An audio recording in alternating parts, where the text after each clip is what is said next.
Баткен шаарынын айрым ички жолдорун бетондоо иштери жүрүшү мүмкүн. Буга жыл сайын жамалганына карабай, кайрадан тамдыгы чыккан жолдорго нааразы болгон шаардыктардын сунушу себеп болууда. Жергиликтүү бийлик сунушту талдап көрөрүн билдирип, сапаты туура келсе ишке ашырат. Шаарда, облуста ошо Кызылкиядагы цемент завод өкүлдөрү келген, сунушту берген. Мен аны рассмотрение өз карайбыз дегенбиз. Эгер макулдук болуп чыкса, ошол кийинки көчөлөрдү бетондогонго кылабыз деген ойлорубуз бар.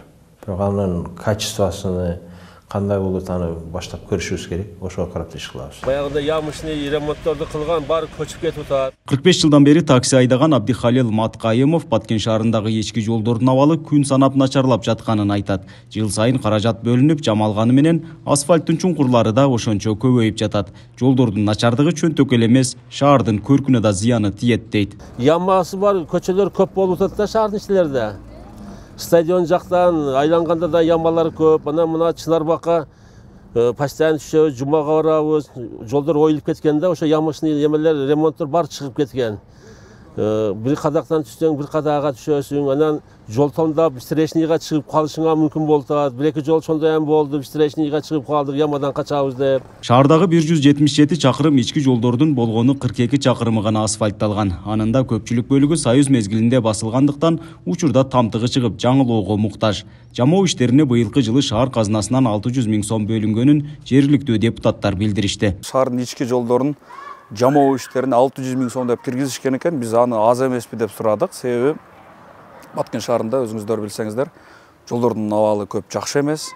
Нургазиев көчө, Сайдыман Ажы көчө же Борбордук стадиондун үстүнүн жанында каналдын астында көчөнүн абалын айтканыбызда, бул жолдор бизге карабайт, бул Минтрансқа караган жолдор. Ошону үчүн биз буларды оңдоп түзөөгө акча бөлө албайбыз деген жүйөнү келтиришти. Шаар боюнча 6 чакырымга жакын ички жолу транспорт министрлигине караштуу. Быйылкы жылы бул жолдордун да айрым тилкелери асфальтталат. Мындан сырткары жергиликтүү бийликке караштуу жолдорду асфальттоо үчүн 15 миллион сом бөлүнгөнүн, жалпысынан 20 чакырым жолго асфальт төшөлүүсү күтүлүүдө. Республикалык бюджеттен биз проекттерди бергенбиз, алар акчаларын өздөрү чечет, канчасын тендерлерин өздөрү өткөрүшү керек.